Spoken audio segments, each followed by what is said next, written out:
We're here with John Bloom at Mudrat Fabrication and Design in Eugene. Around here we call this guy Subaru John, as he has decades of experience building, driving, and repairing off-road Subarus. Today John will be installing the Torq-Masters R160 Torq Locker in this lifted Subaru Outback.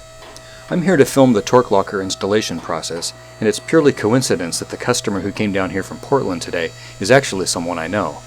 You may recognize this as at Base Camp Outback from my Alver Desert video. Here's a typical stock Subaru trying to get up a rutted Forest Service road. Even with all-wheel drive, the open differential means that a wheel in the air just spins, halting progress. Here's the same model Forester with the Torq Locker installed. With power being sent to both rear wheels, the wheel on the ground is able to keep the car moving forward, even in diagonal wheel lift scenarios. We're going to walk you through all the steps of installing the Torq Locker, but you should still refer to the installation manual that comes in the box. The manual is also available on the Torq-Masters website. This video will help you visualize the steps explained in the written instructions. We're working on a 1-bolt differential today, though the process is basically the same for a 5-bolt, with a few minor differences which we'll point out as we go. The 5-bolt diff is even easier than the 1-bolt we'll be working on today.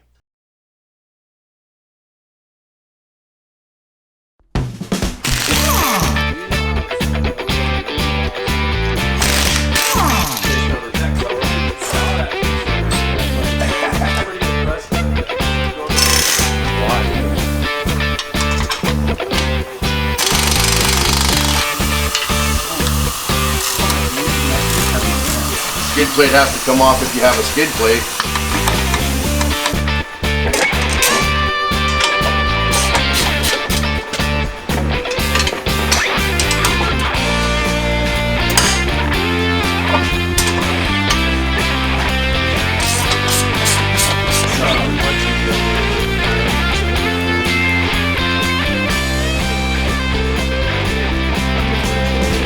Right.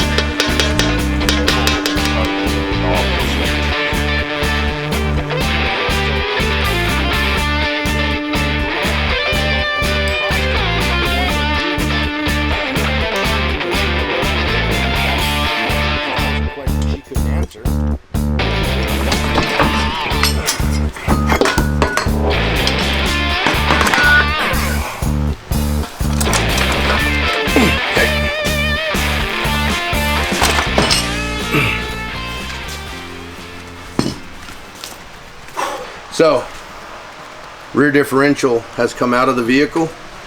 On the newer stuff, this is the way I pull it.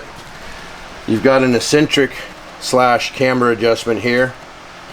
I always pull the inside out because it's just a through bolt. And then up front there's another through bolt. That allows you to swing the entire hub assembly, strut assembly, and everything out away from the vehicle. If you take both sides loose that way, the 5-bolt or the 1-bolt differential will come out. Mark everything before you start disassembly. The breather tube on a 1-bolt stays put. You're not going to have to remove it like you would on a 5-bolt. A 5-bolt breather looks like that. It sits inside the unit with little keepers. It would sit in approximately the same location. You would pull that out with a pair of needle nose pliers. This one stays put. 5-bolt unit carries 14mm bolts here. The 1-bolt unit is 12mm bolts all the way around the diff cover. There's no real special way of pulling them, just get them all pulled.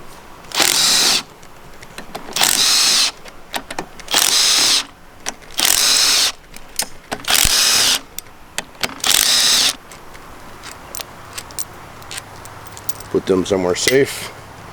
And we need a rubber mallet. This will act as my rubber mallet. Don't do this at home.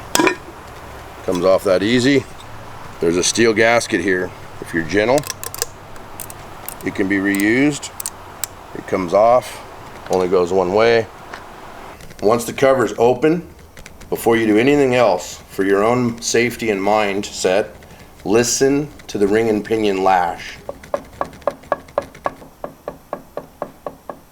You're listening to the ring and pinion lash, or the space between the ring and pinion gears.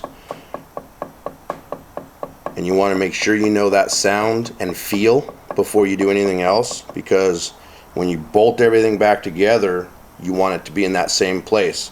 You're referencing everything for turns out here on the sides, but you want to make sure it feels the same, sounds the same when you get it all put back together. That's ring and pinion lash. That's very critical. Too tight, it'll overheat. Too loose, and you'll chunk teeth out of it. So the 1-bolt carrier side assembly, which is the main bearing, has a short 14mm bolt and a keeper washer.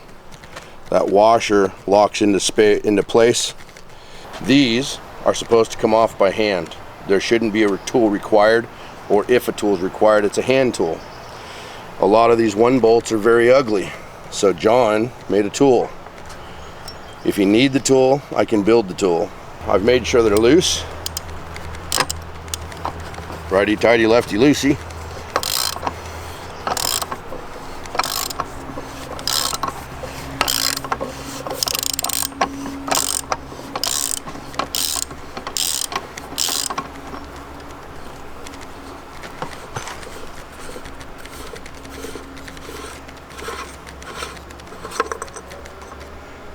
That's how it comes out. This is a junkyard unit, so they put that in there. There is an O-ring right here that's very critical. If that doesn't look pliable, call your dealership, replace it with a dealer-only O-ring. There's also a seal here. If that doesn't look nice and pliable, replace it. Also dealer-only item. I wouldn't recommend anything aftermarket. They tend to leak too fast.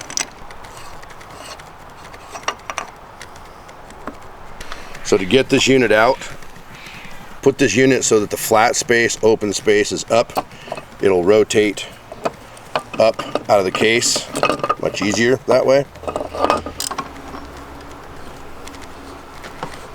This differential is not very conducive to the backyard guy working on it. It has a very odd bolt head on it. You're not going to find a socket on the market that fits this easy. If somebody has it, let me know. The 5-bolt diff has normal bolts which do not require a specialized socket. What I ended up doing was buying a removal kit for a rounded bolt head from Harbor Freight, because the 14mm bolt remover for strip bolts happens to grab this quite well. That works very well.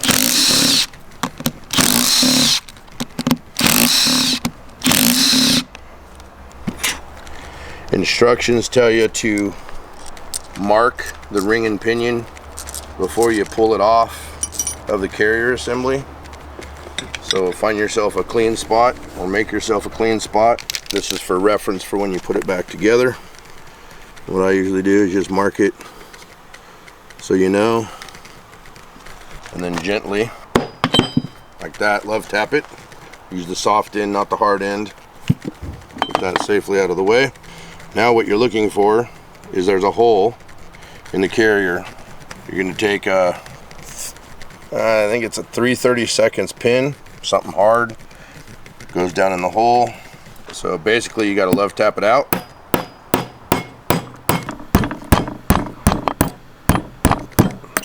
She's out. Once that's out, your center pin comes out. That spring pin was in the hole right here. That's what keeps it located. Then just bring her out, check it for wear. So now that the centering pin's out, you basically rotate the spider gears around to where the small spiders that were on the centering pin are going away completely. They're going to go bye-bye for good. There are no washers on the 1-bolt there. Then be very side specific on the larger spiders, which is your axle spiders. This one came out without its washer. There's a washer in here. See that guy moving? Okay. We want to be very side specific. We're going to reuse that washer. Check it for wear. Everything looks good. That's going to be on the carrier side of the assembly, on the ring gear side of the assembly. Wiggle the other one out. It came out without its spider as well, or its washer as well. Sometimes these washers will be hydro glued with oil to the assembly. That's that side. Spiders go away. Not going to be reusing them.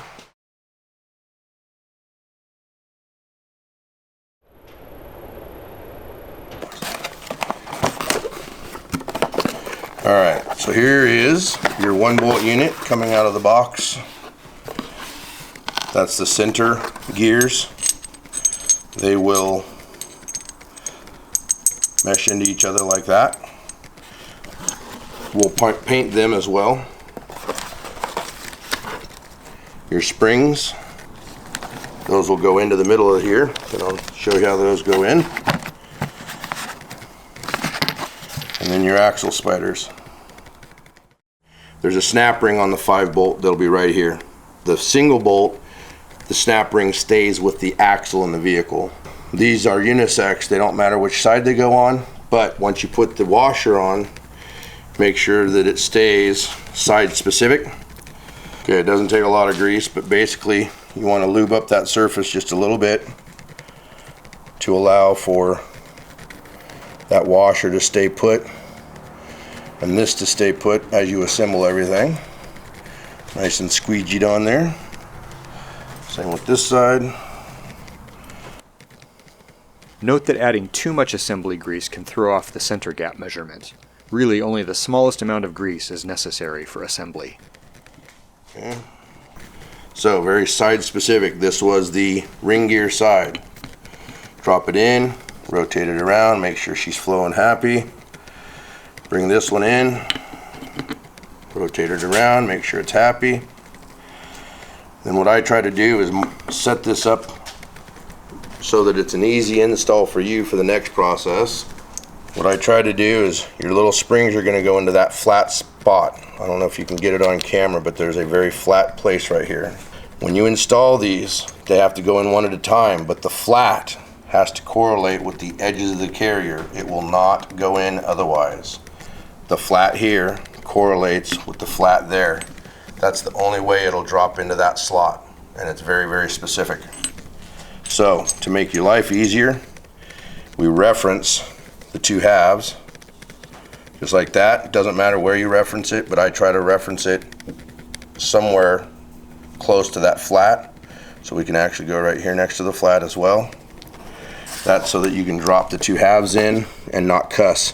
Doesn't matter which half you drop in first, but drop 1 half in. What you have to do is kind of rotate the flat around just a little bit, because we want to drop this one in.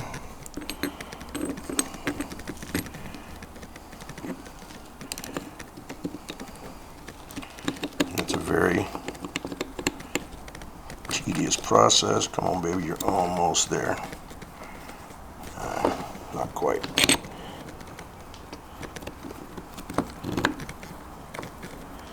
Oh, come on, you're almost there.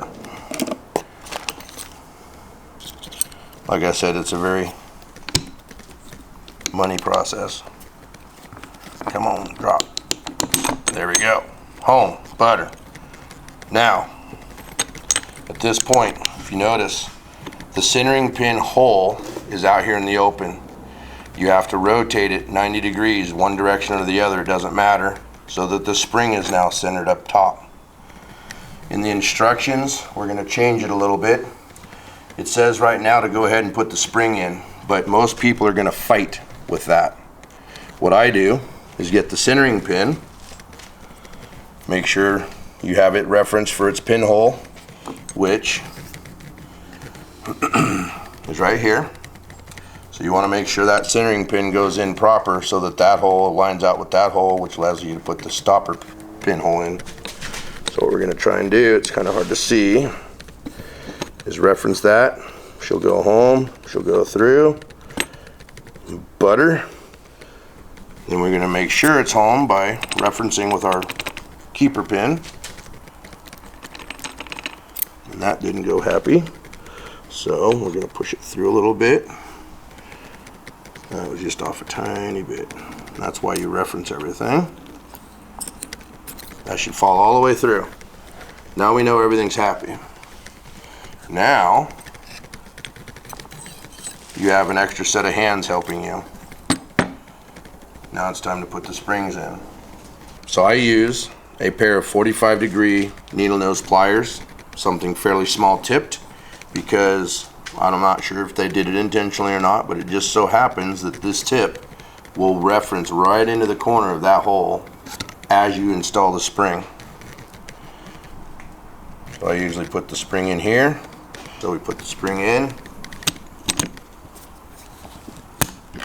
just like that.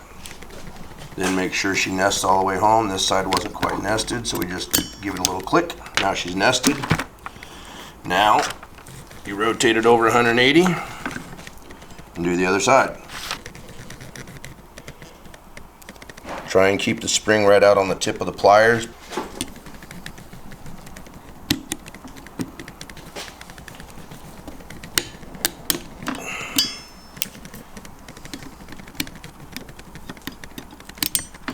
Okay, as you can see, everything's home. Finish installing the cross pin, which I don't know if you can see it down in the hole there. The cross pin is home, and we've got this keeping it home. Now we're just going to put the stainless steel keeper pin back home, and that section's done. Got to install it the direction it came out of. It will not go in the other direction for a reason. It goes in and bottoms out.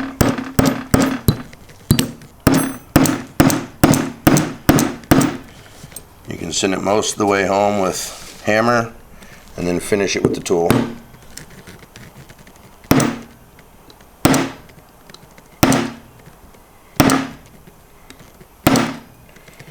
And you'll notice that it nests down in with a little bit of depth. It doesn't have to be flush. You want to go just a little below flush.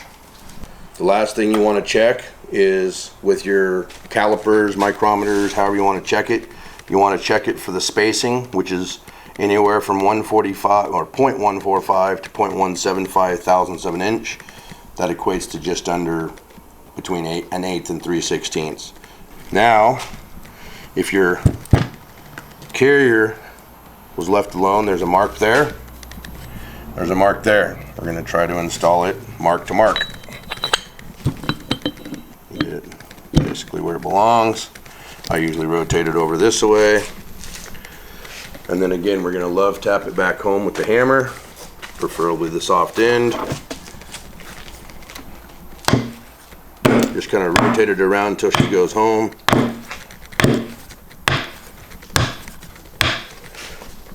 This one's been a little difficult. You saw how easy it came off.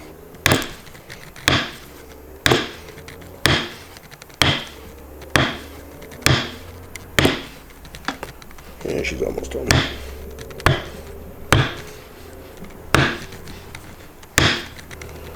Yep, she's home. Okay. Once it's all the way home, grab both halves, top and bottom of the carrier. Notice how my reference went away. But once it's home, it'll float and rotate. Just kind of keep pressure on it because there's oil in there, and it'll float on that oil and stay to spec. Once you got your marks lined up, go ahead and send all these bolts back home. Thread in the ring gear bolts by hand as far as possible. Best practice is to torque the ring gear bolts to Subaru's shop manual specifications. So, okay.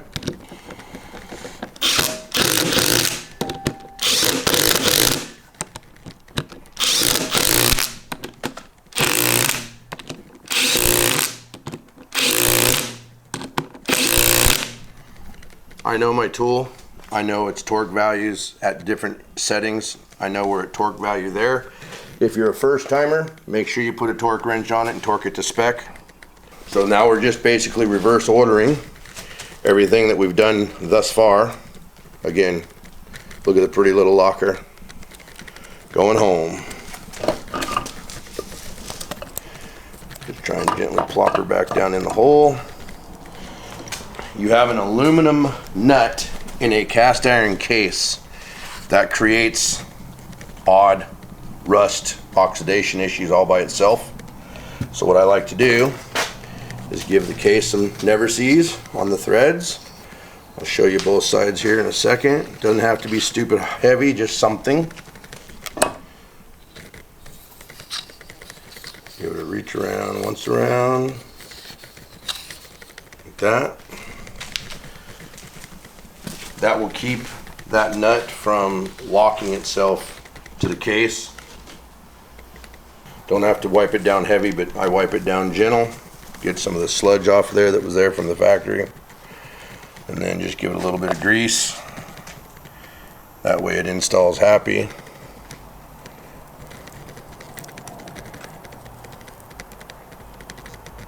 Don't worry about greasing the threads. The Never Seas takes care of the threads. The grease is for the O-ring to be happy in the case. So, because of my bench setup the way it is, I know this one belongs on this side. What I tell people to do is go lefty-loosey until you feel the threads click. And it's a very fine feel. Right there, it clicked. Now start rotating forward. And just count your number of turns that you came out. You're going to put that same number of turns going back in. A little bit of grease. Again, lefty-loosey until she clicks. Right there. Then start rotating in.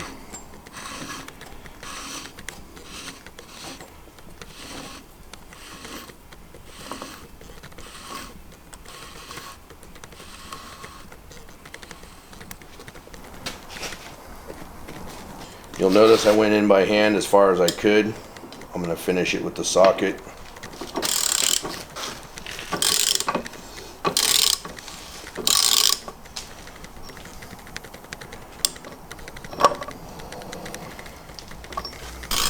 The two sides should just about be equal turns in.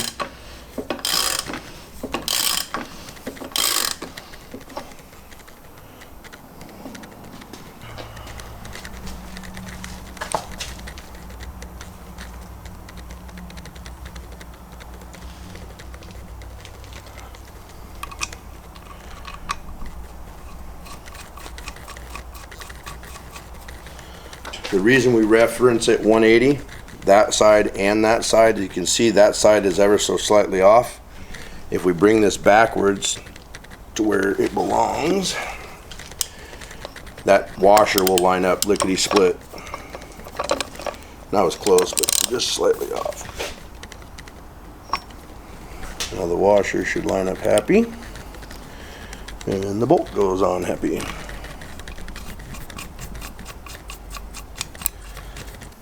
If you noticed when you took it off, it has a corner that says up. That'll always be in the right upper corner for reference. Goes just like that when you put it on. And as long as you don't tear it apart, which is kind of hard to do on the steel, or bend the crap out of it, it'll be, you can reuse it several times. Cover goes on. And we start putting cover bolts on.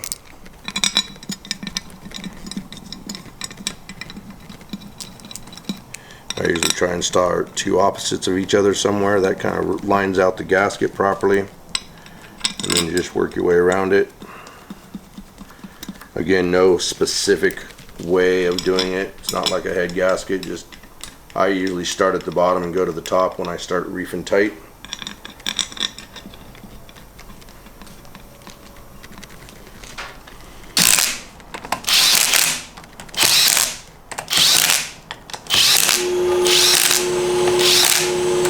Alright, once you've got it soft, sucked down, go ahead and just rattle her down.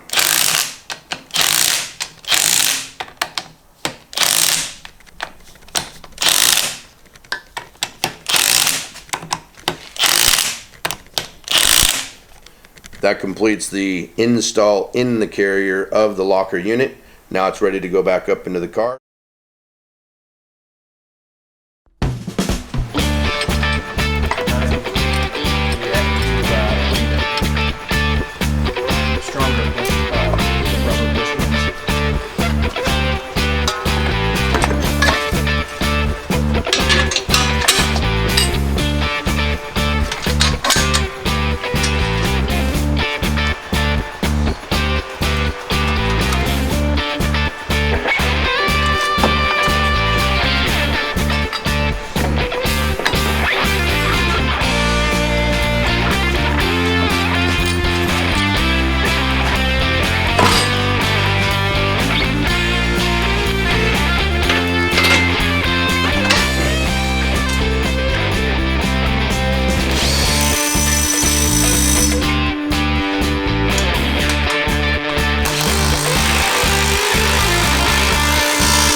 Sorry.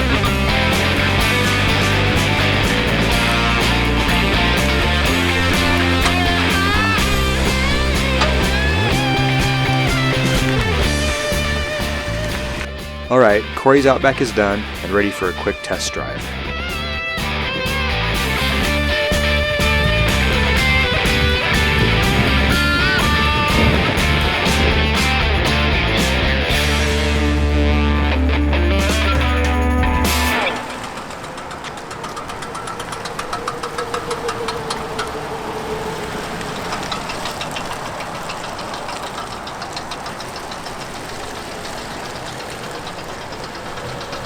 For anybody who has a skid plate over their pumpkin, when you put the locker in, the skid plate, especially being aluminum, is going to turn everything into a megaphone.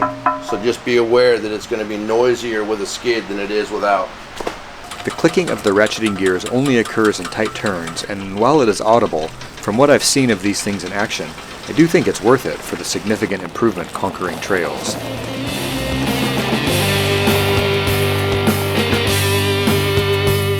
Thanks for watching. Mudrat Design and Fabrication here in Eugene is an authorized Torq Locker dealer and installer, so give John a call if you'd like to put one in your Subaru.